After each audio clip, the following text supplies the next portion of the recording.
आज की क्लास में एक तो ई कॉमर्स वाले बच्चे हैं और एक बीए प्रोग्राम वाले बच्चे भी हैं 6 सेमेस्टर के। तो मैं बीए प्रोग्राम वालों के साथ तो चैप्टर नंबर 14 कंप्लीट करा चुका हूँ।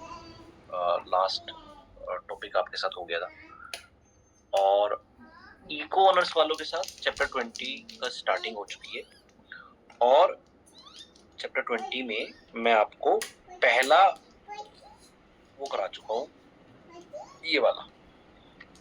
अभी एक सेकंड, ग्राफ स्क्रीन पे आ जाएगा। हाँ, पहला ग्राफ मैं करा चुका हूँ, ठीक है, ये वाला कि कैसे हम ऑटोमेटिक एडजस्टमेंट रूट में आपके साथ करा चुका हूँ, ठीक है।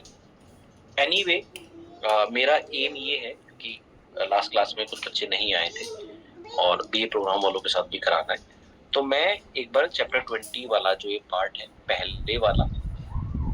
पहले वाला एंड फिर इसके बाद सेकंड एडजस्टमेंट, मतलब सेक्शन 20.1 एंड सेक्शन 20.2 दोनों खत्म करा दूंगा आप लोगों के साथ, ठीक है। ताकि टाइम कम लगे, मैंने इसके साइड में नोट्स और जो पार्ट नोट डाउन करने का है या क्लास में मैं जैसे कराता हूँ ऐसे मैंने कर लिया है, ताकि मेरे को बस लार्जली एक्सप्लेन करना पड़े। जहां भी वैसे जरूरत होगी आई विल एक्सप्लेन, ठीक है। ठीक है, जिन लोगों को आना था ऑलमोस्ट आ चुके हैं। सो चैप्टर नंबर 20 एंड सेक्शन 20.1 सबसे इम्पोर्टेंट पार्ट है इसके अंदर कि, और ये एप्लीकेशन बेस्ड है आफ्टर मंडल फ्लेमिंग। जो सबसे इम्पोर्टेंट पार्ट बैठता है वो that is section 20.1 and section 20.2 बैठता है, ठीक है। तो बात ये थी कि so we are doing this concept under fix exchange rate, कि अगर फिक्स एक्सचेंज रेट में कुछ इश्यूज आ जाएं तो उनको कैसे रिजोल्व करते हैं। अगर हम डिसइक्विलिब्रियम में आ जाएं और एक्सचेंज रेट फिक्स्ड हो तो वापस इक्विलिब्रियम में कैसे आएंगे, वापस इकोनॉमी में फुल एम्प्लॉयमेंट रेट और फुल एम्प्लॉयमेंट लेवल और बैलेंस ऑफ पेमेंट का बैलेंस कैसे अचीव करेंगे अगर किसी कारणवश बिकॉज ऑफ मेनी फैक्टर्स अगर हम डिसइक्विलिब्रियम पर आ जाए। सो हमें सीखनी है adjustment under fix exchange rate. तो मैं दो तरह की एडजस्टमेंट कराऊंगा। एक एडजस्टमेंट होगी जो ऑटोमेटिकली होगी, उसको हम क्लासिकल एडजस्टमेंट रूल कहते हैं, क्लासिकल एडजस्टमेंट प्रोसेस कहते हैं। ये मैं वैसे लास्ट क्लास के अंदर इकोनर्स वालों के साथ करा चुका हूँ, but I am repeating the same क्योंकि नेक्स्ट वाला भी उससे लिंक है। और दूसरे वाला होगा कि मैं खुद पॉलिसी को यूज करके कैसे डिसइक्विलिब्रियम से इक्विलिब्रियम आ सकता हूँ। तो मैं यहाँ बता रहा था, एक सेकेंड, हाँ। तो अगर बीओपी में प्रॉब्लम्स आ जाएं, so they can be solved through adjustments.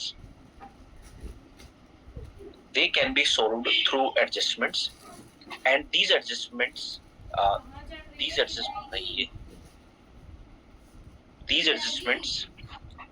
can be routed directly, automatically or through economic policies. पहले मैं बताऊंगा what is the automatic adjustment path, फिर बताऊंगा through economic policies how can we make the difference, ठीक है। Okay, आप सब जानते हैं this is my real exchange rate, ये आप सब जानते हैं जो आपकी स्क्रीन पर आ रहा है, this is my real exchange rate. इसके अंदर जो ई होता है ये नॉमिनल एक्सचेंज रेट होता है, पीएफ होता है इसको बोलते हैं प्राइस इन फॉरेन कंट्री, और पी जो होता है डिनोमिनेटर में इसको बोलते हैं price in domestic economy, and together it become real exchange rate.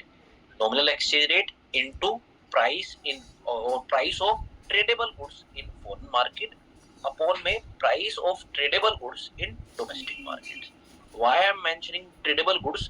क्योंकि हम नॉन ट्रेडेबल गुड्स की बात नहीं कर सकते क्योंकि उससे कोई इम्पैक्ट पड़ने नहीं वाला। अगर मैं मान लूं प्रॉपर्टी के प्राइसेस की बात करने लगूं, it doesn't going to make any difference because anyway वो ट्रेड नहीं हो सकती, तो ऐसे मैं गुड्स की बात करूंगा जो ट्रेडेबल होंगे, ठीक है। ये मैं आपको वैसे एक्सप्लेन कर चुका हूं, बट क्योंकि बीए प्रोग्राम वालों के साथ दोबारा करना है और मैं फिर भी दोबारा से कर रहा हूं, तो मैंने ये एक बात बताई थी कि एडी कर्व ओपन इकोनॉमी का फ्लैटर बनता है as compare to open economy, as compare to closed economy. AD curve open economy का फ्लैटर बनता है as compare to closed economy.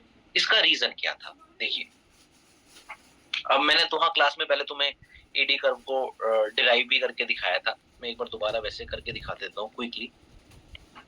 Normally AD curve कैसे डिराइव होता है?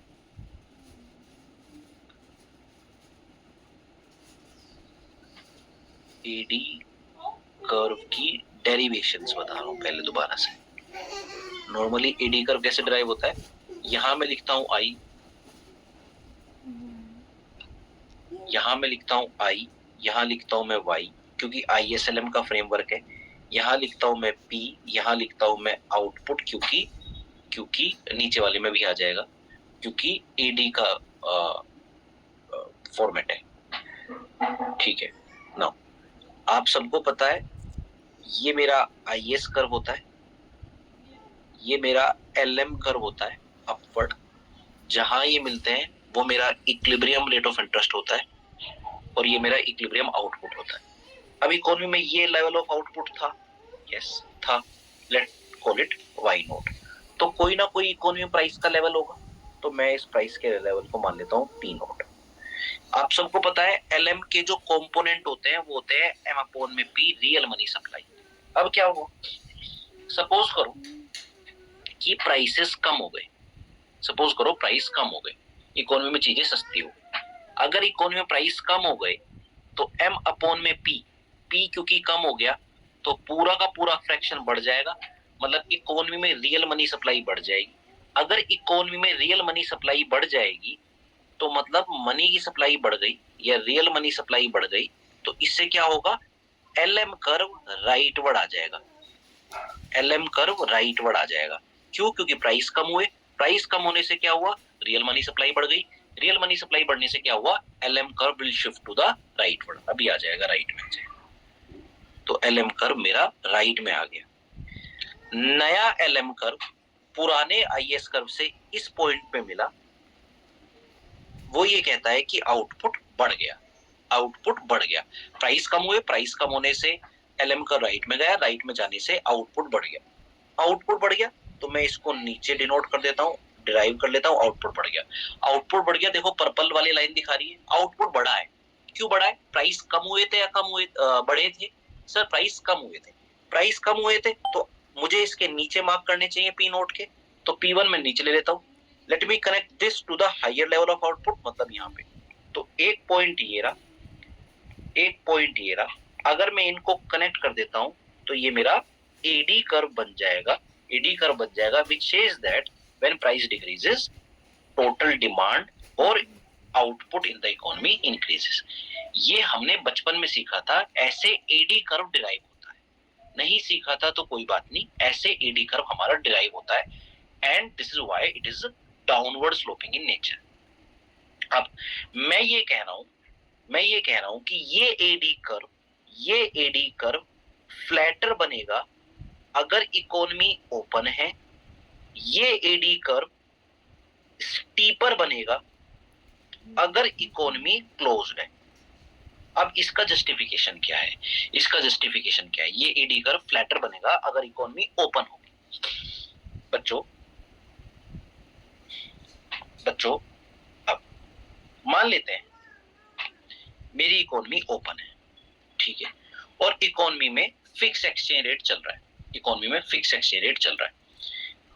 अब प्राइस बढ़ गए, अब प्राइस बढ़ जाते हैं, प्राइस बढ़ते हैं तो आउटपुट बढ़ता है, डिमांड बढ़ती है, यस। पर मैं ये कह रहा हूं कि अगर इकोनॉमी ओपन है और प्राइस में चेंज आएगा तो डिमांड में ज्यादा चेंज आएगा। I repeat, AD curve open economy का फ्लैटर इसलिए बनेगा क्योंकि जब प्राइस में चेंज आएगा ओपन इकोनॉमी के एडी में ज्यादा चेंज आएगा as compare to AD of closed economy. कैसे? अब देखो, ओपन इकोनॉमी का एडी में वो सब कुछ तो है जो क्लोज्ड इकोनॉमी के एडी में, सी भी है, आई भी है, जी भी है, तो अगर प्राइस चेंज होंगे वो सब तो वैसे ही चेंज होंगे, पर कुछ एक एक्स्ट्रा कंपोनेंट भी चेंज होगा प्राइस में चेंज आने की वजह से, that is NX, net export, that is NX, जो कि क्लोज में नहीं चेंज होता था, तो ओपन में होगा चेंज। कैसे? जैसे मान लो प्राइस बढ़ गए, अगर प्राइस बढ़ गए तो आर आपका रियल एक्सचेंज रेट ये होता है।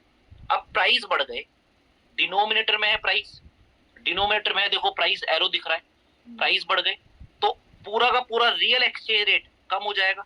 Real exchange rate real exchange rate कम हो गया। रियल एक्सचेंज रेट कम होने का मतलब है आपकी करेंसी एप्रिशिएट हो गई, रियल एप्रिसिएशन बोलेंगे। तो इससे क्या होगा? एक्सपोर्ट्स बढ़ जाएंगे, इंपोर्ट्स कम हो जाएंगे। प्राइस बढ़ने से, और रॉकेट साइंस नहीं है, लॉजिकली भी सोच सकते हो कि अगर आपके यहाँ चीजें महंगी हो जाएंगी तो आपके लोग गुड्स क्यों खरीदेंगे? तो एक्सपोर्ट्स कम हो जाएंगे। इनफैक्ट आपके लोग बाहर के गुड्स खरीदना शुरू कर देंगे, इंपोर्ट्स बढ़ जाएंगे। तो प्राइस बढ़ने से एक एक्स्ट्रा चीज जो हुई, एक एक्स्ट्रा इफेक्ट जो आया, एक एक्स्ट्रा इफेक्ट जो डिमांड पे पड़ा, वो नेट एक्सपोर्ट का पड़ा कि नेट एक्सपोर्ट और कम हो गए।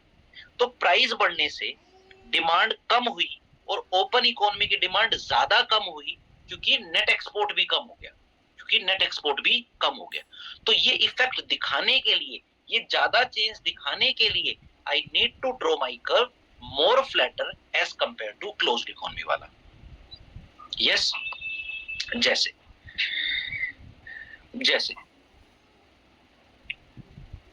ये रहा एडी और ये रहा ओपन इकोनॉमी का एडी। अब इसमें प्राइस, ऊपर मैंने प्राइस राइज का बनाया हुआ है, नीचे में प्राइस फॉल का बना रहा हूं ग्राफ पे। जैसे ग्राफ ये कह रहा है कि अगर प्राइस फॉल होते हैं तो क्लोज्ड इकोनॉमी के एडी में तो चेंज आएगा इतना, छोटा वाला एरो देखो, y1 to y2। Open economy के डिमांड में आएगी चेंज ज्यादा, y1 से y2, क्योंकि मुझे डिमांड में चेंज ज्यादा दिखाना है। किस केस में? जब इकोनॉमी ओपन हो तो ओपन इकोनॉमी का एडी फ्लैटर बनेगा। तो क्या सबको क्लियर है कि ओपन इकोनॉमी का एडी फ्लैटर बनता है as compare to closed economy? Yes और नो? बीए प्रोग्राम वालों स्पेशली आप बताएंगे, क्योंकि ये वाले इनको मैं ऑलरेडी एक बार करा चुका हूँ। युवीना, सन्नी, एकांश, गुफरान। Yes sir. बच्चों यस सर। ठीक है। हाँ, लक्ष्मी ठीक है। युवीना,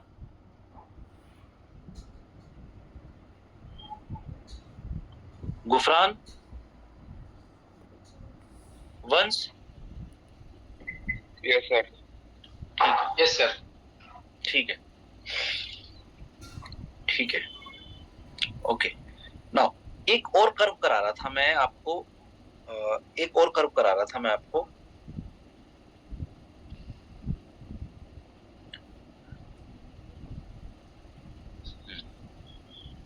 एनएक्स कर्व का नाम है एनएक्स जीरो कर्व या ट्रेड बैलेंस इक्विलिब्रियम स्केडिंग। ध्यान से सुनेंगे, ये कर्व नया कर्व है बच्चों। एक ग्राफ होता है एनएक्स जीरो कर्व, आपकी स्क्रीन पर है एनएक्स जीरो कर्व। एक ऐसा डायग्राम, एक ऐसा कर्व जो प्राइस और आउटपुट के वो कॉम्बिनेशंस को दिखाता है जिन पर आपका नेट एक्सपोर्ट बैलेंस रहेगा, नेट एक्सपोर्ट जीरो रहेगा, ट्रेड बैलेंस रहेगा, ना ट्रेड डेफिशिएंसी होगी ना सरप्लस होगा। It shows all the combination of P and Y such that your trade remain balance, your trade account remain balance, net export zero रहेगा। कैसे? ध्यान सुनिएगा, इसकी रिलेवेंस है। मैं कह रहा हूं बच्चों, मैं ए पॉइंट पे था, ग्राफ में देखिएगा ध्यान से, यहां से देख सकते हो। थोड़ा मैं बड़ा कर देता हूं, अभी आ जाएगा स्क्रीन पर। ठीक है, मैं बच्चों ए पॉइंट पे था, ए पॉइंट पर ध्यान से देखो ग्राफ में, और प्राइस था P1 और इनकम आउटपुट था Y1, और मैं ये कह रहा हूं कि ये बैलेंस था। आप ये कह रहे हो कि जस्टिफाई करो इस बात को, और फर्दर पॉइंट्स। बच्चों जस्टिफाई करता हूं और मैं ये बताने की कोशिश करूंगा कि यहां पर क्या होगा, इसके राइट में क्या होगा, इसके लेफ्ट में क्या होगा। ये इंपॉर्टेंट है बात समझना। नेट एक्सपोर्ट के राइट में क्या होता है, नेट एक्सपोर्ट कर्व के राइट में क्या होता है और नेट एक्सपोर्ट कर्व के लेफ्ट में क्या होता है, ये समझना बहुत बेहद इंपॉर्टेंट है बच्चों। मान लेते हैं कि इनकम बढ़ गई, आप ए पॉइंट पे थे, आप ए पॉइंट पे थे, मतलब आपका इनकम, आपका आउटपुट y1 था और समहाउ इनकम बढ़ जाती है, आपकी इनकम बढ़ जाती है और इनकम y2 हो जाती है। ठीक है, इनकम बढ़ गई। अगर आपकी इनकम बढ़ गई, अगर आपके पास ज्यादा पैसे हैं तो आपके देश के लोग ज्यादा इंपोर्ट करेंगे, so your imports will increase, तो आपके इंपोर्ट्स बढ़ जाएंगे। अगर आपके इंपोर्ट्स बढ़ जाएंगे, कीपिंग एक्सपोर्ट्स एज गिवन, तो आपका ट्रेड बैलेंस खराब हो जाएगा, ट्रेड डेफिशिएंसी हो जाएगी, क्योंकि आपके लोगों की इनकम बढ़ गई, इनकम बढ़ गई, they are importing more, they are importing more, तो उनको देश को ज्यादा पे ऑफ करना पड़ रहा होगा, इंपोर्ट्स की पेमेंट करनी पड़ रही होगी। तो कैन आई से A1 पर A1 पर A1 पर क्या हो गया, ट्रेड डेफिशिएंसी हो गई, ट्रेड डेफिशिएंसी हो गई। दोबारा समझाता हूं, यहां से मान लो आप बी पॉइंट पे थे, मान लो आप एट बी पॉइंट पे थे और मैं मानता हूं कि इनकम मतलब ट्रेड बैलेंस था, अगर आप बी पॉइंट पे थे, आपकी इनकम y2 थी, आप बी पॉइंट पे थे, प्राइस थे P2, आपके देश में प्राइस थे P2, अचानक से समहाउ आपकी इकोनॉमी में इन्फ्लेशन आया, इनकम अभी वही है, इनकम यही है, इन्फ्लेशन आया और प्राइसेस बढ़ गए, मतलब आप यहां पर चले गए A1 पर। अगर आपके देश में प्राइसेस बढ़ गए तो कोई आपसे माल खरीदेगा क्या, नहीं खरीदेगा, आपके एक्सपोर्ट्स कम हो जाएंगे, इनफैक्ट आपके लोग ही बाहर से मंगाना शुरू कर देंगे, तो अगेन ट्रेड डेफिशिएंसी आ जाएगी। तो कैन आई से नेट एक्सपोर्ट के राइट में कोई भी पॉइंट ले लूं मैं, ये सारे पॉइंट ट्रेड डेफिशिएंसी दिखाते, either because of higher income और because of higher prices, yes और नो। तो अगर यहां पर ट्रेड डेफिशिएंसी दिखाते हैं राइट में कर्व के, तो इधर क्या दिखाते होंगे, ट्रेड सरप्लस, लेफ्ट में क्या दिखाते होंगे, ट्रेड सरप्लस। रीजनिंग खुद सोच सकते हो आप, बिल्कुल उसका अपोजिट है। यस, क्या सबको क्लियर है? Again Vansh, Ekansh, Gufran, Lakshmi, yes sir. और कौन कौन है, yes sir. Deepak, yes yes sir. Sir Parth present. हाँ? Yes sir. पार्थ प्रेजेंट, अरे भाई अटेंडेंस नहीं लग रही यहाँ पे, ये पार्थ मैं एक बार लिख लेता हूँ यार।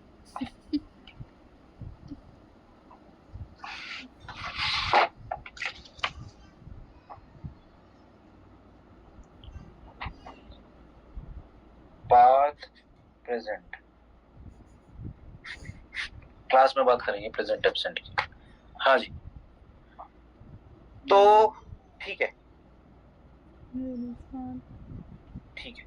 एक बात, टेक्स्ट में हम ये अज्यूम करके, अब हमने एक बात, दो कर्व देख लिए, दो डाउनवर्ड स्लोपिंग कर्व, एक एडी कर्व और एक नेट एक्सपोर्ट कर्व, और मैं ये कह रहा हूं कि दोनों डाउनवर्ड बनते हैं, अभी मैंने आपको बता दिया, दोनों के एक्सिस पे पी एंड वाई है, दोनों डाउनवर्ड है।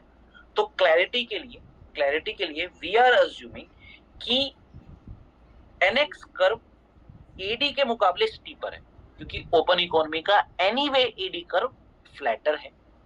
तो अगर एडी कर्व फ्लैटर है और ये अपनी नॉर्मल शेप ले रहा है, तो ये हमें क्या लगेगा, स्टीपर। तो मैं ये अज्यूम कर रहा हूं, खैर मैं लिख ही देता हूं, तो ये अज्यूम कर रहा हूं कि एनएक्स कर्व जो है हमारा ट्रेड बैलेंस कर्व, वो क्या होगा, हम उसको स्टीपर मान रहे हैं as compare to ED curve. ये क्लैरिटी देना इसलिए जरूरी है क्योंकि दोनों कर्व मेरे डाउनवर्ड स्लोपिंग हैं, तो मुझे बताना पड़ेगा कि रिलेटिव पोजीशन क्या है। ठीक है, अब ध्यान से सुनिएगा, जो बच्चे लास्ट क्लास में इको ऑनर्स वाले नहीं आए थे उन्होंने इसको मिस कर दिया था, बहुत इंपॉर्टेंट है। और थर्सडे जो क्लास होती है हमारी, जो उसमें नहीं आए थे, और ये पहला वो होगा एडजस्टमेंट का तरीका, फिर इसके बाद दूसरा बताऊंगा, और आपको इन दोनों में डिफरेंस भी समझना है। ठीक है, ओके। ध्रुव है यहाँ पे, ध्रुव,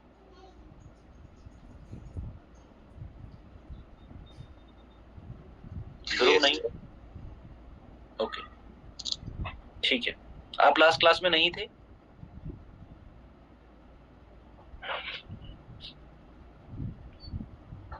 ठीक है। एक बात देखो यार, थोड़ा सा ग्राफ कॉम्प्लिकेटेड सा है, पर ऐसा कुछ नहीं है कि समझ में नहीं आ सकता यार। ये एएस कर्व है आपका, अपवर्ड स्लोपिंग बनता है, पता है आपको। ये एडी कर्व है, डाउनवर्ड स्लोपिंग बनता है। और ये मैंने थोड़ा सा फ्लैटर बनाया क्योंकि सर ने बताया अभी आपको, मैंने बताया अभी आपको कि एडी ओपन इकोनॉमी का रिलेटिवली फ्लैटर बनता है, तो थोड़ा सा फ्लैटर बनाया। ये एनएक्स कर्व है जो कि बैलेंस बनता है, जो कि एनएक्स जीरो कर्व है, ठीक है। अब हो क्या रहा है, और ये वाई स्टार है, मतलब full employment level of output. ये वाई स्टार है, full employment level of output, ठीक है। हुआ क्या, हमारा एडीएस मिल रहा है, पर दो प्रॉब्लम के साथ, मतलब equilibrium is there. Why I can say equilibrium is there, because ADS के इक्वल है। पर दो समस्याएं हैं एकांश, दो समस्याएं हैं।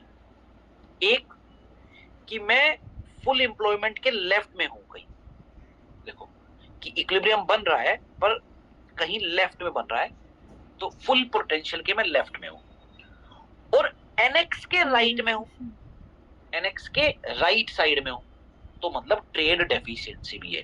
देखो एनएक्स के राइट में क्या दिखती है, ट्रेड डेफिशिएंसी। ऊपर देखो ग्राफ में ए स्टार पर, ए डैश पर ट्रेड डेफिशिएंसी, एनएक्स के राइट में जो भी कर्व होगा वो ट्रेड डेफिशिएंसी दिखाएगा। तो अभी इकोनॉमी इक्विलिब्रियम पे तो है, पर दो समस्याओं से जूझ रही है। क्या क्या? Trade deficiency and operating eight under employment equilibrium, ठीक है। नाउ सो ट्रेड डेफिशिएंसी है, राइट में है, क्योंकि या तो प्राइसेस बहुत ज्यादा होंगे जैसा कि ऊपर बताया मैंने, या इनकम ट्रेड बैलेंस के लिए मुकाबले ज्यादा होंगे, ठीक है। तो अभी इसको छोड़ देते हैं। तो डेफिसिट को एडजस्ट कैसे किया जाए? अब डेफिसिट को एडजस्ट करने के दो तरीके हैं। ऑटोमेटिकली हो सकता है, ये चीज ऑटोमेटिकली ठीक हो सकती है, मतलब लेट देम बी, अपने आप हो जाएगी, या वाया पॉलिसीज, पॉलिसीज के थ्रू हो सकती है। पहले करते हैं ऑटोमेटिकली कैसे हम ठीक कर सकते हैं इस प्रॉब्लम को। तो इस प्रॉब्लम को ठीक करेंगे ऑटोमेटिकली, होने देते हैं। इसको बोलते हैं क्लासिकल एडजस्टमेंट प्रोसेस, कि जब गवर्नमेंट को हम इंटरवीन करने नहीं देते थे, क्योंकि 1930s के बाद आया ये मॉडल, तो कि गवर्नमेंट इंटरवीन कर सकती है एंड फिस्कल पॉलिसीज का एक अहम रोल हो सकता है। पहले तो क्लासिकल मॉडल्स में क्या होता था, ऑटोमेटिक एडजस्टमेंट ही होती थी, invisible hands will manage everything. तो ध्यान सुनिएगा, देखो यार ध्यान से, आपकी रीडिंग्स में ये ग्राफ है, ई पर, पॉइंट ई पर ट्रेड डेफिशिएंसी है, ट्रेड डेफिशिएंसी है, दिख रहा है आपको। क्यों? क्योंकि एनएक्स जीरो के राइट में है, राइट में मतलब ट्रेड डेफिशिएंसी, ठीक है। तो ई पॉइंट पर ट्रेड डेफिशिएंसी है। We are importing more than exports, so we have to make more payments since we are importing more, so we'll demand more foreign currency, तो हम forex की demand ज्यादा करेंगे। अगर हम forex की डिमांड ज्यादा कर रहे हैं तो हमारी करेंसी पर प्रेशर पड़ रहा होगा डेप्रीशिएशन का। मैं ये नहीं कह रहा कि रेट, हमारी करेंसी डेप्रीशिएट हो गई होगी, एक्सचेंज रेट बढ़ गया होगा। क्यों? क्योंकि हम मानते हैं, हमने कौन सा मॉडल माना है, fix exchange rate model. Fix exchange rate में रेट चेंज नहीं होता। मंडल फ्लेमिंग में तुमने बहुत सारे केसेस कर लिए, सिर्फ प्रेशर पड़ता है क्योंकि ट्रेड डेफिशिएंसी है, we are importing more, so there is a pressure on domestic currency of depreciation, pressure पड़ रहा है। So to keep exchange rate fixed, to keep exchange rate at pegged level, तो क्या करेगा आरबीआई? क्या करेगा RBI? Economy में क्योंकि डॉलर की डिमांड ज्यादा है, फॉरेन करेंसी की डिमांड ज्यादा है, तो इकोनॉमी में आरबीआई डॉलर दे देगा, रुपी ले लेगा। तो can I say RBI sell dollar against rupees. इससे क्या होगा, इससे इकोनॉमी में डॉलर की सप्लाई तो बढ़ जाएगी, पर रुपी की सप्लाई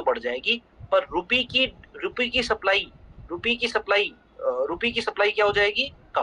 क्योंकि आरबीआई ने क्या किया, मार्केट से रुपी ले लिया, डॉलर दे दिया। डॉलर क्यों देना पड़ा, क्योंकि डॉलर की डिमांड ज्यादा थी। हेमंत, आपके लिए क्लास किस टाइम थी? सर मैं अवेलेबल नहीं था, मतलब अभी अवेलेबल हुआ था, मैं प्रैक्टिस पे था इसलिए। अच्छा ठीक है, लिख लेते हैं कि हेमंत जी अवेलेबल नहीं हो पाए थे। Hemant was not available and he is available at 8:43। ठीक है, तो इकोनॉमी में क्या किया, आरबीआई ने डॉलर दे दिया और रुपी ले लिया, रुपी ले लिया क्योंकि इकोनॉमी से, तो क्या कहना, इसे मॉनेटरी कॉन्ट्रैक्शन हो गया। अगर मॉनेटरी कॉन्ट्रैक्शन हुआ तो एलएम मनी सप्लाई कम हो गई, तो एलएम कहां जाएगा, लेफ्ट में। एलएम लेफ्ट में जाएगा तो एडी लेफ्ट में जाएगा। देखो यार, मनी सप्लाई कम हो रही है ना, तो एडी विल शिफ्ट लेफ्टवर्ड। ध्यान से देखो ये बात जो मैंने बोली अभी बच्चों, यहां देख लो।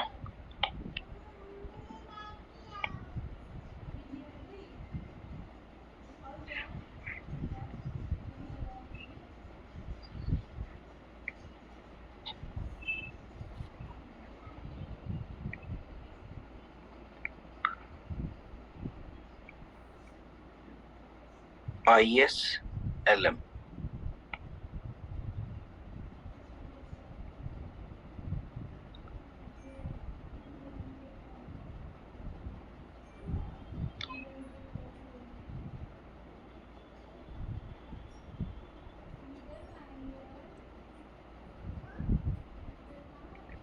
बच्चों, मैंने बताया कि एलएम के कंपोनेंट होते हैं एम अपॉन में पी। बच्चों, अगर मनी की सप्लाई बढ़ जाएगी, सॉरी, इस केस में क्या हो रहा है, मनी की सप्लाई कम हो रही है। अगर मनी की सप्लाई कम हो रही है तो एलएम शिफ्ट लेफ्टवर्ड। ठीक है, लेफ्ट में चले गया।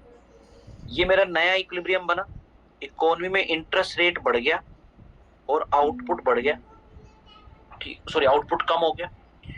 क्यों, क्योंकि मनी की सप्लाई कम हो गई, तो एलएम लेफ्ट में चले गया। तो एलएम कर लेफ्ट में गया, आउटपुट कम हो गया।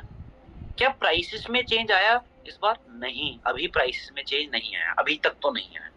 तो at same prices, because money supply decrease, output has decreased. To show that, I need to shift my AD curve. तो AD कर्व बच्चों लेफ्ट में आ गया। तो बच्चों याद रखना, जब भी मनी की सप्लाई में चेंज आएगा, नॉमिनल मनी सप्लाई में चेंज आएगा, ये ऊपर वाली चीज में चेंज आएगा, तो एलएम कर्व शिफ्ट होगा, तो एडी कर्व शिफ्ट होगा।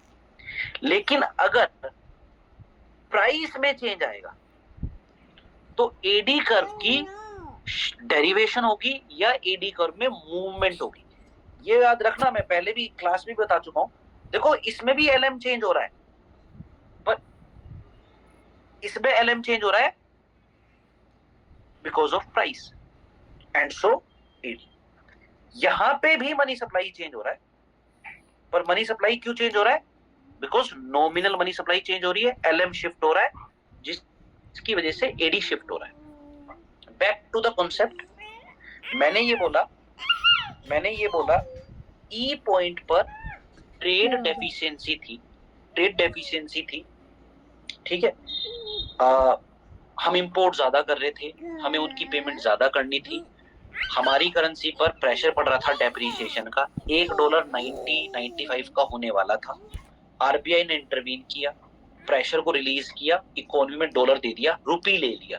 रुपी ले लिया, मनी की सप्लाई कम हो गई, मनी की सप्लाई कम हो गई तो एलएम शिफ्ट लेफ्ट में, एलएम शिफ्ट लेफ्ट में तो एडी भी शिफ्ट लेफ्ट में, एडी लेफ्टवर्ड चले जाएगा।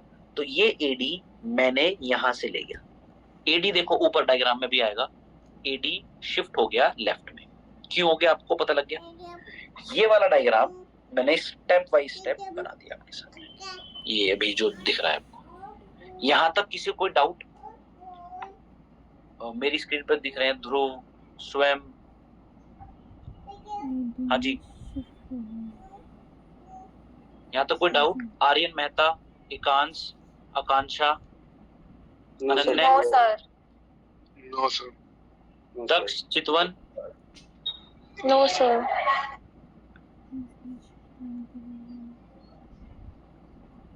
Lakshmi, Raja, no sir, Shubhajit, no problem sir, ठीक है, पवित्र, ठीक है, वरुण, नो सर, ठीक है, ओके। अब एएस पे क्या इम्पैक्ट पड़ेगा? अब ईडी पे इम्पैक्ट पड़ चुका है, ठीक है। अब बच्चों, since we are operating below full employment level, since we are operating below full employment level, economy में बेरोजगारी है, इकोनॉमी में अगर बेरोजगारी है, इकोनॉमी में अगर बेरोजगारी है तो इकोनॉमी में बार्गेनिंग पावर क्या होगी? वीक। बार्गेनिंग पावर क्या होगी? कम। वेजेस क्या होंगी? In turn come.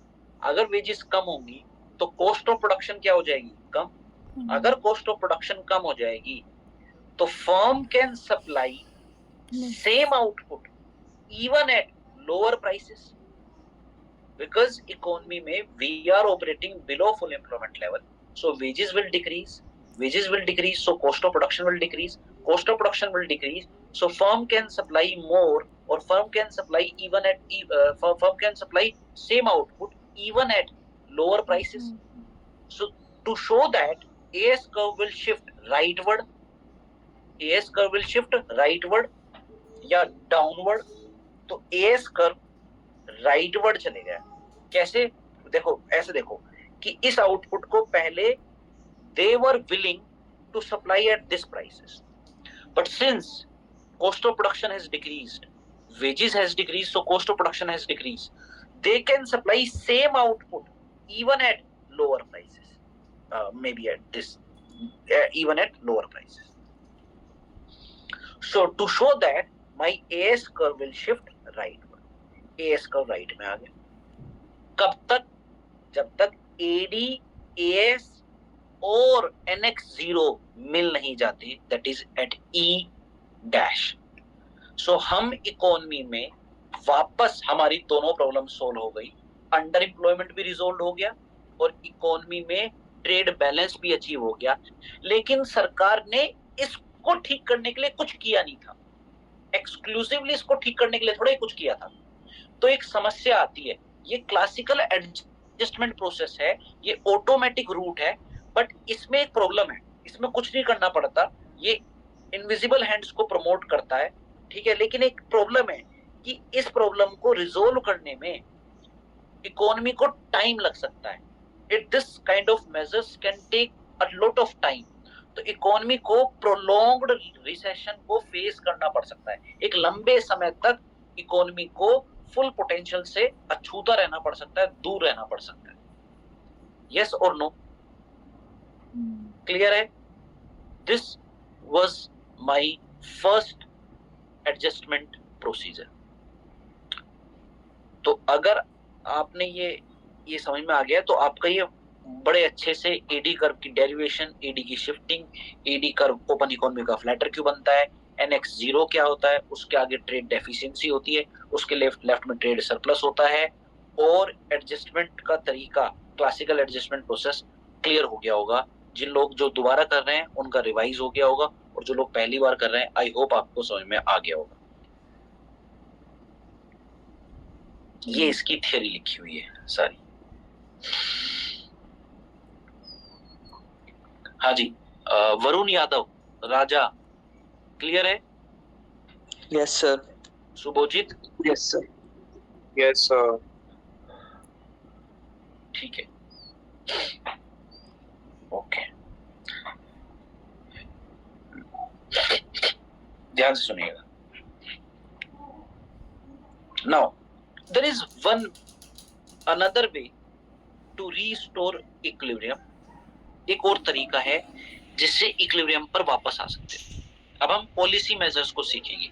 How can we use different policy measures to restore equilibrium, trade balance.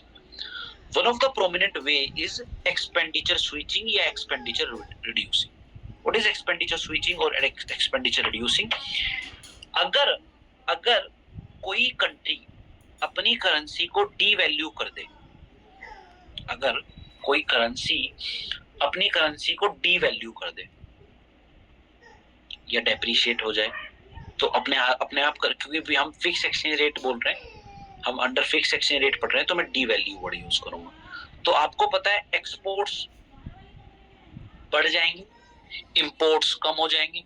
जब भी डीवैल्यू होता है, ABCD होता है, तो एक्सपोर्ट्स बढ़ जाते हैं, इंपोर्ट्स कम हो जाते हैं। तो बेसिकली आपका एक्सपेंडिचर स्विच हो गया from foreign goods to domestic goods. Yes और नो? यस और नो? अब मैं इसको यूज करूंगा। How can we use this expenditure switching policy और expenditure reducing policy to bring trade balance equilibrium? ध्यान से सुनिएगा। और एक मेरे को बड़ा अच्छा सा क्वेश्चन लगता है MCQ लाइक, वो आपको मैं दिखाऊंगा भी। जिनको लगता है, जहां पर उनको एप्रोप्रिएट लगे, वो they can take the screenshot, है ना? आप लोग ले रहे होंगे, but they can further take. बच्चों, इक्विलिब्रियम में y AD के इक्वल होता है, देखते रहिएगा। y AD के इक्वल होता है। AD की वैल्यू पुट कर दी C + I + G + NX, second line में हूं मैं भी। NX की टर्म में लिख दिया, देखो कैसे, C + I + G को उधर ले गए तो माइनस में हो गया। ठीक है, तो अगर BOT डेफिसिट है, अगर BOT डेफिसिट है, तो आपको क्या करना पड़ेगा? आपको अपने इंपोर्ट्स और ये कम करना पड़ेगा, C, I और G को कम करना पड़ेगा, अगर ये नेट एक्सपोर्ट की टर्म्स में लिखा है। और अगर आपका ये बैलेंस नेगेटिव है, NX नेगेटिव है, मतलब डेफिसिट है, डेफिसिट है, तो नेगेटिव वाली चीजों को कम करना पड़ेगा, C, I और G को, स्पेशली इंपोर्ट्स के जो कंपोनेंट्स हैं इनके अंदर, उनको कम करना पड़ेगा। So C + I + G must be reduced relative to Y। और ऐसे कैसे हो सकता है? By various policies, be that fiscal policy, be that monetary policy। हाँ, हम करेंगे अभी।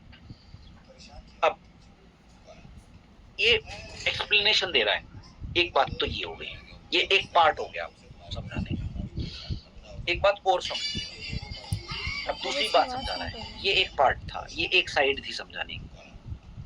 अब दूसरी साइड समझा रहा हूं मैं एक चीज। ठीक है, अच्छा ये क्लियर है? व्हाट इज एक्सपेंडिचर रिड्यूसिंग या expenditure switching, and how can this be used to bring trade balance? क्योंकि अगर आप इनको कम कर देंगे तो ट्रेड डेफिशिएंसी को जल्दी दूर कर पाएंगे। यस? हाँ बच्चों, क्लियर है? अनिका, प्राची? Yes, sir. ठीक है, ओके। NX की ये इक्वेशन होती है, आपको पता है, अभी मैंने बताई। यहां से मैं एक MCQ क्वेश्चन बताऊंगा जो मेरे को पर्सनली बड़ा अच्छा लगता है। C की मैं वैल्यू पुट कर देता हूं, कैसे? Disposable income minus savings, minus savings. ठीक है, ओके। डिस्पोजेबल इनकम फर्दर कैसे निकलता है? Income minus taxes plus transfer. Income में से टैक्स घटा दो, ट्रांसफर ऐड कर दो, तो you will get the value of disposable income. बाकी सब एज इट इज। बच्चों देखो, मैंने सेविंग्स की वैल्यू पुट की, कंजम्पशन की वैल्यू पुट की। कंजम्पशन कैसे कैलकुलेट हो सकता है? Disposable income minus saving. Disposable income कैसे कैलकुलेट होता है? Income minus taxes plus transfer. कोई दिक्कत? अज्यूम अगर हम करें कि ट्रांसफर्स वैल्यू 0 है, अगर हम ये अज्यूम करें और इस ब्रैकेट को ओपन कर दो और इस ब्रैकेट को ओपन कर दो, तो ये आ जाएगा क्या जो आपकी स्क्रीन पर है? यस। y से y कैंसिल आउट हो गया, क्या बचा? nx equals to s minus i plus t minus g। t minus g, t minus g क्या होता है? Budget surplus. t minus g is budget surplus, taxes minus government spending. This identity shows you the link between external balance and budget, government budget. Paper में पूछता है, is there any relation between government budget and external balance? You will say yes, there is a relationship. और वो relationship ये है, समझ में आया? This is the link between external balance and government budget. Clear है? Prachi, Subhojit, Varun? Yes, sir. Yes, sir. ठीक है। अमन, Anika, Yes, sir. Bhavya, Yes, sir. Ashish, Yes, sir. Lalit, Yes, sir. Pintu,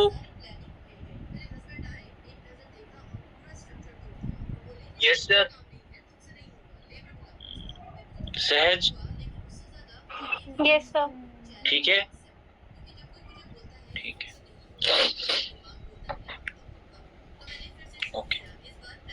so and एक बात बोल रहा है, तो दिस इज बेयरली इंपॉर्टेंट। वो कहता है if they are constant, if we assume s and I are to be constant, then we can say there is a one-to-one relationship between this and this.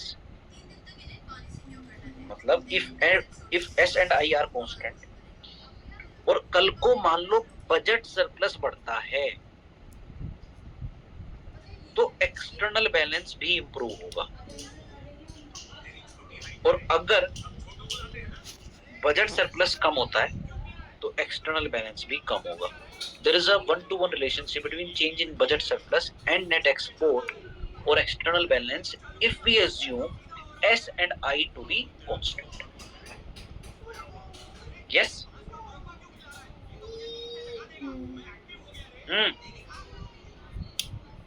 Okay. Now, ये ध्यान सुनिएगा। Second way adjustment through policy या use of exchange rate as a policy to correct BOT situation. वही same problem है, please सुनिए।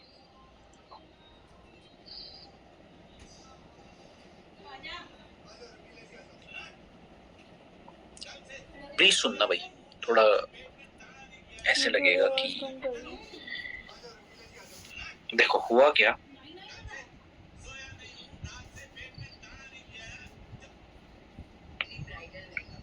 This should not be diagram 1.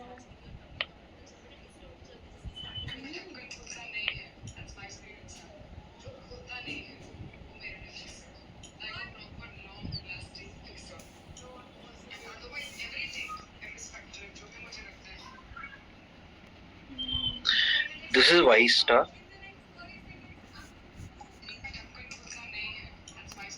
This is NX0.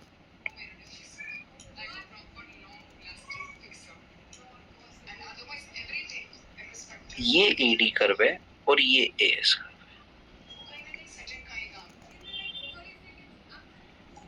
और सब कुछ सही था। जीवन में सब कुछ सही चल रहा था। AD AS के इक्वल था NX0 के, and we were operating at full employment level. Suppose करो एक्सोजीनियसली एक्सपोर्ट्स कम हो गए, somehow because of some external conflict exports कम हो गए, ठीक है, जैसे कि अभी हो भी रहा है हमारे साथ। हमारे जितने भी एक्सपोर्ट मार्केट है जो वेस्टर्न कंट्रीज में और मिडिल ईस्ट कंट्रीज में एक्सपोर्ट करती थी, उनका सबका एक्सपोर्ट रुका हुआ है। ठीक है, तो एक्सोजीनियसली, और उस पर हमारा कोई कंट्रोल नहीं, so it is a exogenous situation, हमारे एक्सपोर्ट्स रुक गए।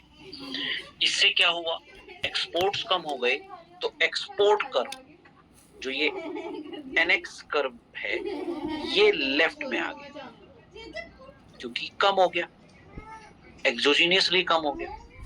एक्सपोर्ट कम हुए तो ईडी भी कम होगा, और क्योंकि एक्सोजीनियसली हो रहा है तो ED will also shift leftward.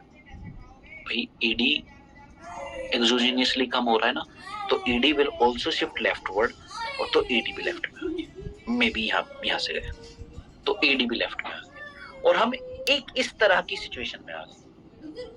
इस तरह की सिचुएशन मतलब मेरे को वापस ट्रेड डेफिशिएंसी दिखानी थी यार, तो एडी भी मैंने लेफ्ट में ले गया, एनएक्स जीरो भी लेफ्ट में ले गया, और एडीएस से मतलब नया इक्विलिब्रियम मैंने इस तरीके से बनाया, इस जगह बनाया, ताकि वो पुरानी प्रॉब्लम, वो पुराना जो ग्राफ है मैं वहां पर आ सकूं।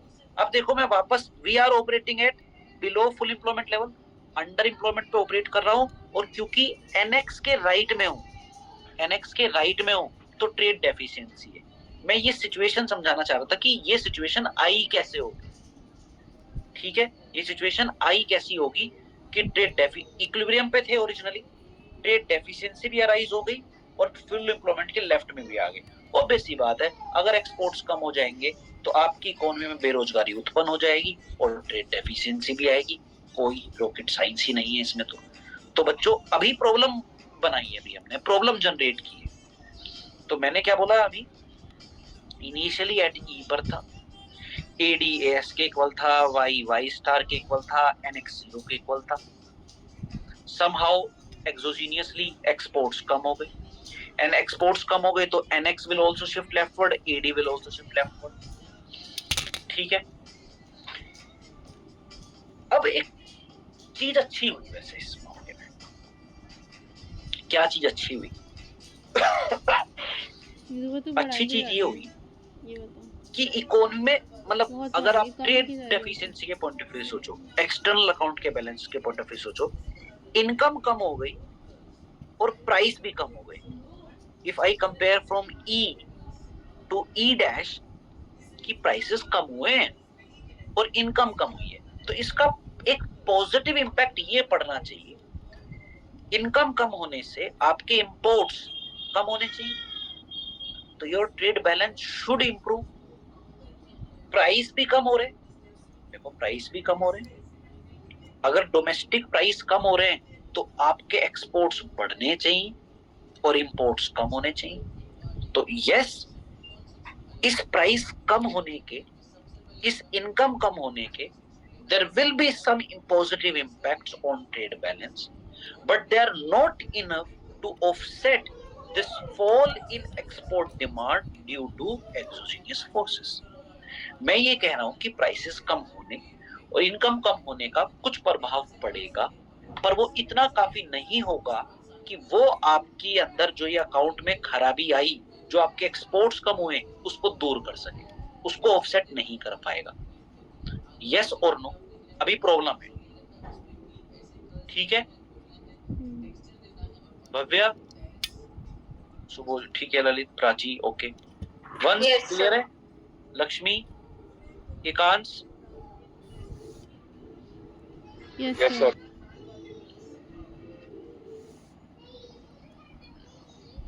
वंश ले रहा है क्लास, वंश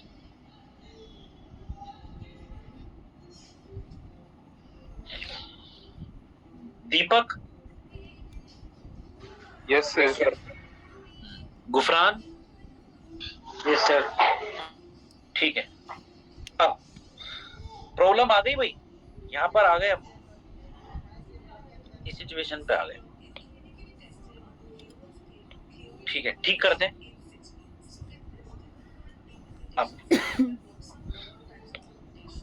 अब एक तरीका तो ये है जो हम ऊपर पढ़ के आए, क्लासिकल एडजस्टमेंट प्रोसेस, इकोनॉमी को अपने आप एक्ट करने दो, पर उसकी एक प्रॉब्लम है, कि उससे इकोनॉमी को प्रोलॉन्ग्ड रिसेशन को फेस करना पड़ सकता है। तो क्या करें यार, एक काम करो, पॉलिसी फॉलो कर लो। कोई क्या करो, अगर कंट्री अपनी करेंसी को डीवैल्यू कर दे, अगर कंट्री अपनी करेंसी को डेलिबरेटली डीवैल्यू कर दे, एक्सपेंडिचर रिड्यूसिंग की बात करेंगे, एक्सपेंडिचर स्विचिंग की बात करेंगे, तो आप और मैं जानते हैं एक्सपोर्ट्स बढ़ जाएंगे, इंपोर्ट्स कम हो जाएंगे। एक्सपोर्ट्स बढ़ जाएंगे, इंपोर्ट्स कम हो जाएंगे। मतलब नेट एक्सपोर्ट्स बढ़ जाएंगे, और नेट एक्सपोर्ट्स बढ़ जाएंगे तो आप जानते हैं कि एडी बढ़ जाएगा। जो चीजें कम हुई थी वो ठीक हो सकती हैं, जो चीजें कम हो गई थी वो ज्यादा हो सकती हैं। बस आपको करेंसी को डी वैल्यू करना है। तो आपका क्या होगा, अगर मैं यहां बनाऊं, एडी कर्व वापस बढ़ जाएगा, ये एनएक्स है।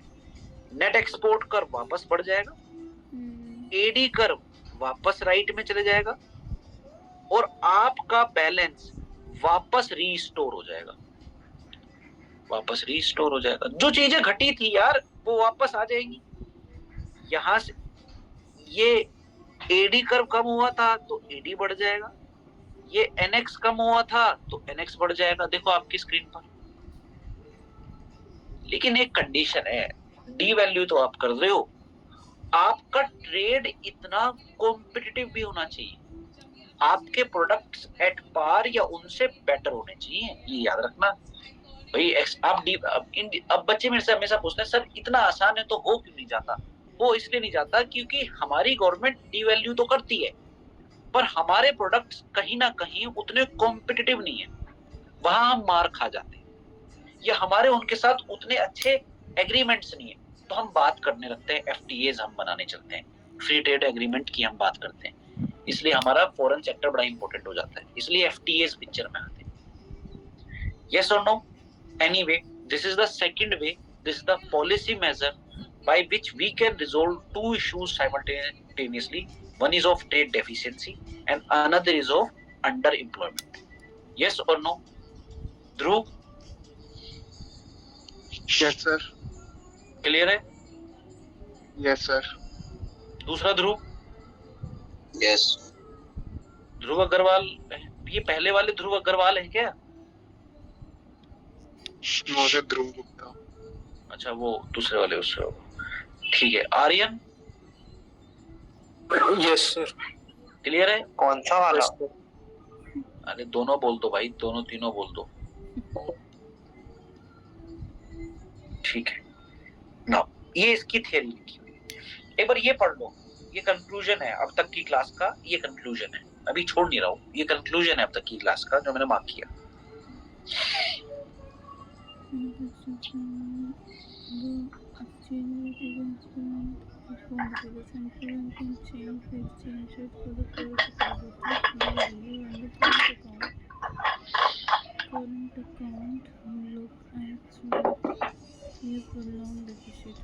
क्लियर है?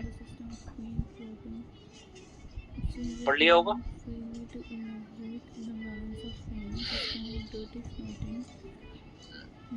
वन समझ में आ रहा है? ये एनएक्स कब शिफ्ट होता है ये बताया हुआ है।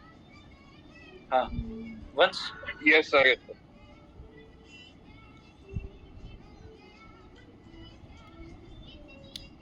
ओके, अब यहाँ पे आओ, सेक्शन 20.2, सेक्शन 20.2 टॉपिक का नाम है, बेसिकली छोटा सा टॉपिक है, ज्यादा बड़ा टॉपिक नहीं, तो मेरे को ऐसा लगता है कि 9:30 तक मैं आपको छोड़ दूंगा, 9:30 तक। So the topic is basically, topic का नाम है, लूज लैंग्वेज में अगर बोलूं तो जे कर, टॉपिक का नाम है जे कर, जे कर, ये सिखाऊंगा इसमें आपको मैं बनाना। तो आपकी बुक में या आपकी रीडिंग में उन्होंने डायग्राम नहीं बनाया है इसका, पर देयर आर अदर बुक्स जो इसको जे कर्व के नाम से डिनोट करते हैं, ये भी जे कर्व के नाम से डिनोट करता है, पर इसने कर्व एक्चुअली बनाया नहीं, डॉन बुश ने कर्व नहीं बनाया है। ओके, वो कहता है यार जो आप ये बात कर रहे हो ना, डी वैल्यू कर दो और चीजें ठीक हो जाएंगी, कंसिडरिंग कि आपकी ट्रेड कॉम्पिटिटिवनेस है, इसमें भी एक कैच है, इसमें भी एक कैच है। और जब हमने डेटा से चेक किया तो उससे पता लगा, डॉन बुश कहता है कि जो आपने अभी ऊपर आर्ग्यूमेंट दिया, कंसिडरिंग कि ट्रेड कॉम्पिटिटिव भी है आपका, इसमें भी एक कैच है, वो आपको हम बताते हैं एम्पेरिकली जब हमने उसको देखा करके। ठीक है, बता भाई। वो कहता है कि जब आप उसको डी वैल्यू करते हो अपनी करंसी, दो इश्यूज हैं। जब आप डी वैल्यू करते हो मतलब एक्सचेंज रेट आपके यहां बढ़ जाता है, तो वो nominal D valuation real D valuation से ज्यादा होना चाहिए। मतलब R E P F upon में पी है, अभी आ रहा है रियल एक्सचेंज रेट ये होता है। आपने इसको डी वैल्यू कर दिया, समझ में आया, ई को बढ़ा दिया, तो ये मेक श्योर कि ई बढ़ने से आर बढ़ जाए, ई बढ़ने से आर बढ़ जाए। मतलब ऐसा भी तो हो सकता है कि ई तो बढ़ गया, आपने तो डी वैल्यू कर दिया, बट इसमें चेंज आया, पीएफ अपॉन में पी में चेंज आया, और डी वैल्यूएशन होने के बाद आर सेम ही रहा, just because relative prices change हो गए। तो वो कह रहा है make sure when you devalue your nominal exchange rate, it make sure your real exchange rate will also devalue। ये भी हो जाए पहली चीज। बच्चों ये बात क्लियर है? मतलब जब ई आप बढ़ा रहे हो तो आर बढ़ जाए, इसमें कुछ इशू ना जाए इसकी वजह से, पहली चीज।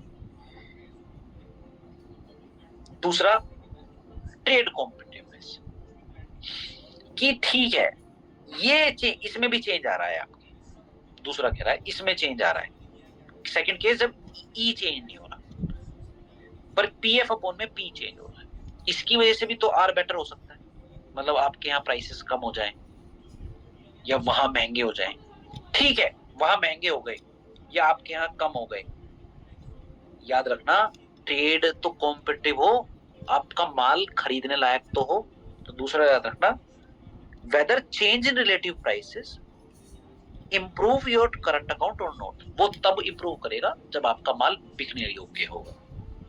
तो इन इश्यूज पे हम बात करते हैं वन बाय। पहला इशू ध्यान सुनना,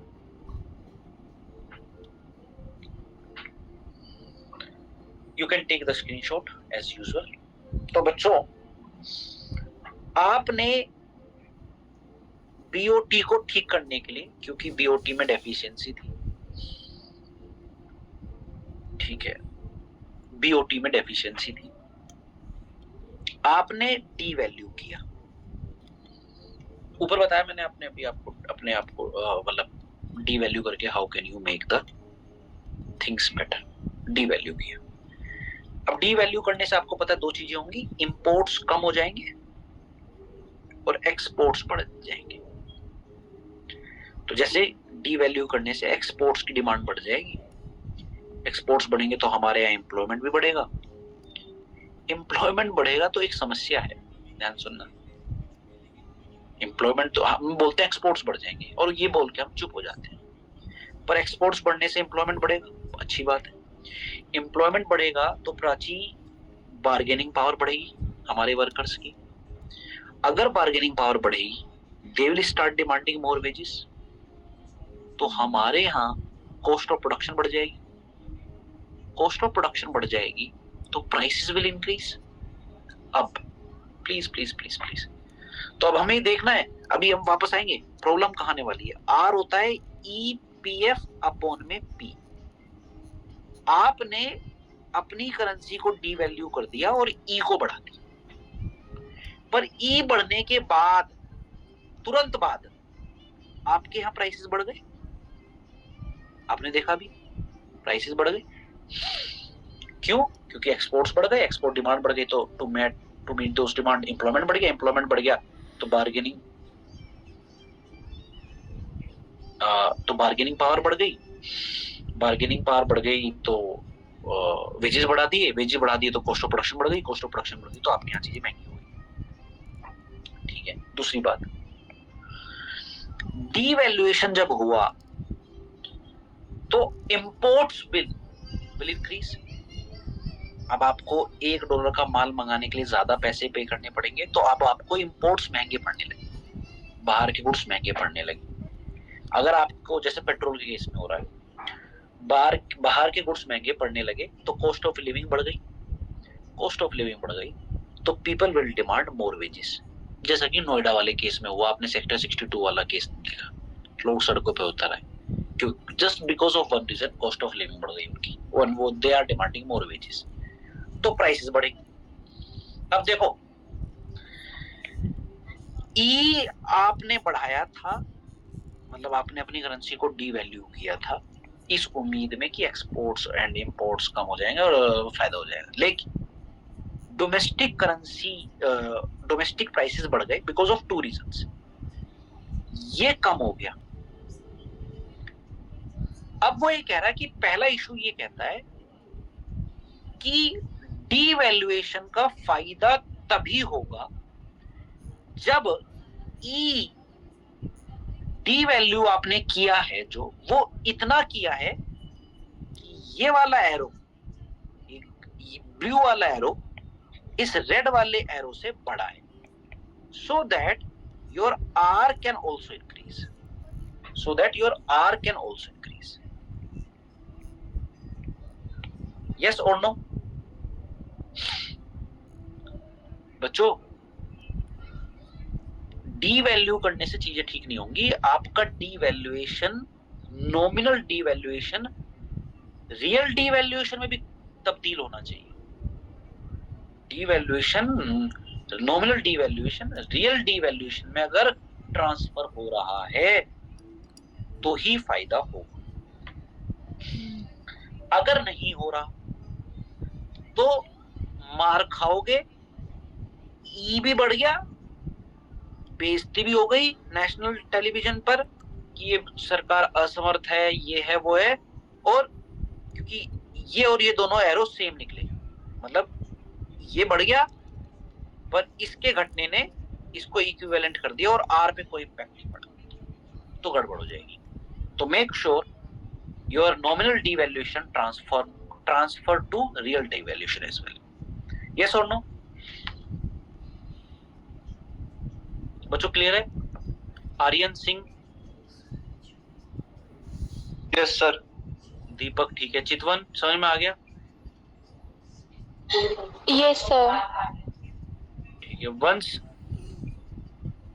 yes sir. Ekansh? Yes sir. Ekansh? ठीक है। युवीना?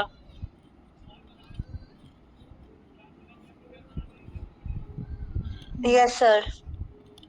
सुन भी रहे हो आप? Yes, sir. ठीक है। दीपक? गुफरान? Yes sir. ठीक है। अब दूसरा यस सर। दूसरा इशू,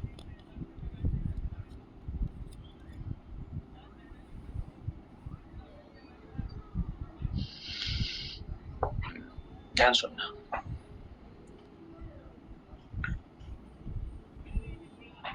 वो कहता है कि भाई ऐसा भी हो सकता है कि डीवैल्यूएशन का फायदा ना हो, नुकसान हो जाए, डीवैल्यूएशन का फायदा ना हो, नुकसान हो जाए। एक चैलेंज तो मैंने अभी आपको ऊपर बताया, एक चैलेंज तो ऊपर बताया, अब बता रहा हूं दूसरा चैलेंज। बच्चों, that is related to trade competitiveness. Net export होता है एक्सपोर्ट माइनस इंपोर्ट, अभी आ रहा है, हाँ ऊपर जो आ गया है, तो नेट एक्सपोर्ट होता है एक्सपोर्ट माइनस इंपोर्ट। मैं बच्चों इंपोर्ट की जगह ये लिख रहा हूं, ई पी एफ अपॉन में पी इंटू एम। एम को पता है तो मैंने डोंट पुश क्यू से डिनोट कर दिया। मैंने क्या लिख दिया, value of import in term of domestic goods. याद देखो, एम की जगह मैंने एम की वैल्यू पुट कर दी। भाई आप बाहर से गुड्स जो मंगा रहे हो उसकी वैल्यू क्या है, इन टर्म्स ऑफ वैल्यू लिख रहा हूं मैं, इन टर्म्स ऑफ वैल्यू लिख रहा हूं। और क्योंकि मैं डोमेस्टिक प्राइसेस को भी कंसिडर कर रहा हूं, तो वैल्यू ऑफ इंपोर्टेड गुड्स जो आप बाहर से इंपोर्ट करते हो उन गुड्स की value in terms of domestic goods, हमारे गुड्स की टर्म्स में। ठीक है, इससे ज्यादा कुछ फर्क पड़ेगा नहीं वैसे। आप एक बार करके देखते हैं। आपने डीवैल्यूएशन किया, डीवैल्यूएशन किया, ध्रुव ध्यान से सुनना। तो मतलब ई बढ़ा दिया, एक्सचेंज रेट बढ़ा दिया, $1 से 95 हो गया। तो पूरा का पूरा ये बढ़ गया, E into P F upon में पी, ये बढ़ गया। अगर आपके इंपोर्ट्स में चेंज नहीं आता, सपोज को आपके इंपोर्ट्स में चेंज नहीं आता, इमीडिएटली नहीं आता, क्योंकि it will take some time to change the consumption basket of your citizens. Suppose Q change नहीं हुआ, मतलब imports M नहीं change हुए, the quantity of imported goods have not changed yet. तो E बढ़ने से पूरा का पूरा ये सेक्शन बढ़ गया। तो मतलब क्या हुआ, जैसे पेट्रोल वगैरह हो गया। तो E बढ़ने से मतलब आपके करेंसी को डीवैल्यू करने से आपकी spending on foreign goods has increased, your import bill has increased, basically आपका import bill increase हो गया। तो डीवैल्यू करने से BOT एक्चुअली इंप्रूव नहीं हुआ, अभी जितना मैं आपको बता रहा हूँ खराब हो गया, क्योंकि आपके इंपोर्ट बिल बढ़ गए। अब आपको ज्यादा पेमेंट करनी पड़ेगी अपने इंपोर्ट्स पर। बट हम ये मानते हैं कि एक्सपोर्ट्स भी तो बढ़ेंगे और रियलिटी में इंपोर्ट्स भी कम होंगे। तो बच्चों मैं वैसे इसको बोलता हूं, इसको बोल रहे हैं हम प्राइस इफेक्ट। ध्यान सुनना, इसको बोल रहे हैं ऊपर वाले को कि डीवैल्यू करने से आपके इंपोर्ट बिल बढ़ गए, तो इसको हम बोल रहे हैं price effect. But there is another effect, quantity effect या वॉल्यूम इफेक्ट। वो कहता है कि जब डीवैल्यू करोगे तो एक्सपोर्ट्स बढ़ेंगे, इंपोर्ट्स कम होंगे, इसका भी तो फायदा होगा आपको। यस, वो बीओटी को इंप्रूव करेगा। नट शेल में क्या होगा, नट शेल में क्या होगा, ध्यान से सुनना। नेट इफेक्ट क्या पड़ेगा, नेट इफेक्ट जो पड़ेगा शॉर्ट रन में आपको नुकसान ज्यादा होगा एज कंपेयर टू फायदा। मतलब जब आप नट शेल में डीवैल्यू करोगे तो एकदम से आपके इंपोर्ट्स बिल बढ़ जाएंगे। यस, एक्सपोर्ट्स बढ़ेंगे, इंपोर्ट्स कम होंगे, but it will take some time. तो इनिशियली शॉर्ट रन में प्राइस का इफेक्ट ज्यादा होगा, मतलब नेगेटिव इफेक्ट ज्यादा होगा as compare to positive effect. But in long run जब लोग रियलाइज करेंगे, जब ज्यादा कंट्रीज आपके साथ जुड़ जाएंगी, जब लोग अपनी कंजम्पशन बास्केट भी चेंज कर लेंगे, ऑल्टर कर लेंगे, it will take some time to alter that basket. तो वॉल्यूम इफेक्ट ज्यादा होगा as compare to price effect. तो लॉन्ग रन में, शॉर्ट रन में नुकसान होगा डीवैल्यू करने का। तो अगर आप शॉर्ट रन के डीवैल्यूएशन के इफेक्ट को झेल सकते हो तो लॉन्ग रन में आपको फायदा होगा। कहना क्या चाह रहे हो, मैं ये कहना चाह रहा हूँ बेसिकली, जे करो बताना चाह रहा हूँ। जैसे यहां पर हम टाइम पीरियड लिख रहे हैं, यहां पर हम ट्रेड का बैलेंस लिख रहे हैं। इनिशियली मैं मान रहा हूं मैं बैलेंस पे था, ओरिजिन पे था। तो जब आप डीवैल्यू करोगे तो नुकसान में जाओगे शॉर्ट रन में। Why? Because price effect will be greater than volume effect. Import bill ज्यादा बढ़ेंगे एज कंपेयर टू क्वांटिटी की वजह से जो फायदा होगा। बट इन लॉन्ग रन अगर आप इसको सस्टेन कर गए, इसको यहाँ पे सर्वाइव कर गए, इन लॉन्ग रन आपका वॉल्यूम इफेक्ट आपके प्राइस इफेक्ट को ओवरकम कर जाएगा and you will have surplus in your trade account because of devaluation. Yes or no? Sir, हाँ जी. sir, can you please explain this again? कहाँ से? ग्राफ से या ऊपर से? नहीं सर, वो सरप्लस वाला पार्ट.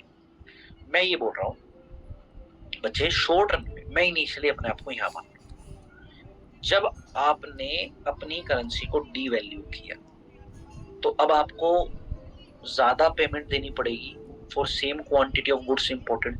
तो आपके पेट्रोल के, गैस के, गोल्ड के और बाकी जो आप इंपोर्ट करते हो आइटम्स, उनका बिल ज्यादा बढ़ जाएगा, उनकी पेमेंट ज्यादा बढ़ जाएगी. Yes, exports will increase, import will decrease, but in short run not up to that extent कि आपका वो import bill के इफेक्ट को कवर कर पाए. तो मैं ये कह रहा हूँ कि डीवैल्यूएशन करने से आपको स्टार्टिंग में नुकसान ज्यादा होगा. आपका ट्रेड अगर बैलेंस था तो डेफिसिट में चले जाएगा क्योंकि your import bill has increased. But over the period of time आपके एक्सपोर्ट्स फर्दर बढ़ेगी. जब आपके लोगों को रियलाइज होना शुरू हो जाएगा कि they have to make more payments, वो अपनी कंजम्पशन बास्केट में भी चेंज लाएंगे. तो over the period of time volume effect will be more than price effect, और आपका ट्रेड डेफिशिएंसी कम होने लगेगी, बैलेंस आएगा, बैलेंस के बाद सरप्लस आ जाएगा. तो this curve will be look like a J. Yes और नो? अब बात ये आई कि can we relate this concept to some concept of microeconomics? Yes, elasticity से relate कर सकते हैं. शॉर्ट रन में अगर आपने इलास्टिसिटी को पता हो आपको, तो इलास्टिसिटी जो होती है वो इनइलास्टिक होती है शॉर्ट रन में. मतलब लोगों को चेंज, प्राइस में चेंज आने से क्वांटिटी में उतना चेंज नहीं आता, क्योंकि लोगों को, मैंने जैसे बताया कि अपनी कंजम्पशन बास्केट चेंज करने में, ऑल्टर करने में टाइम लगता है. तो शॉर्ट रन में ज्यादा चेंज इसलिए नहीं आ रहा, ज्यादा क्वांटिटी इफेक्ट इसलिए नहीं हो पा रहा, बिकॉज इलास्टिसिटी इनइलास्टिक है. ये लिखा हुआ मैंने, इनइलास्टिक है. लॉन्ग रन में volume effect will dominate, there will be more change in quantity. Export import ज्यादा चेंज होंगे, उनका इफेक्ट ज्यादा आएगा. लॉन्ग रन में इलास्टिसिटी इलास्टिक होती है, ज्यादा रेस्पॉन्ड करती है for a given change in price. इसलिए भी एक इफेक्ट आएगा. यस और नो?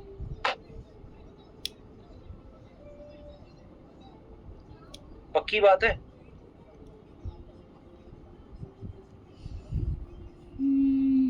बच्चों क्लियर है? Yes, sir. ध्रुव क्लियर है?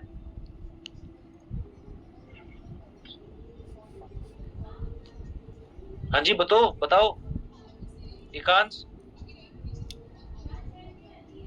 वंश, Yes sir. अमन, Yes sir. मार्केट में यार तो सुन ही नहीं रहा. Varun Dogra, Yes sir. समझ में आ गया? सर एक्चुअली मैं अपनी दादी के घर आया हूँ तो सर मैं ध्यान नहीं दे पा रहा हूँ. ठीक है. इको ऑनर्स वालों के लिए चैप्टर 20 कंप्लीट हो गया. आपको सिर्फ 2 ही सेक्शन करने थे, 20.1 एंड 20.2. बीए प्रोग्राम वालों के लिए ये चैप्टर पूरा करना है, तो आपको 20.3, 20.4 नेक्स्ट क्लास ऑनवर्ड्स में कराऊंगा. ठीक है? I am noting down your attendance. पहले बीए प्रोग्राम वाले बताओ. बीए प्रोग्राम वाले जो अवेलेबल हैं वो बता दो.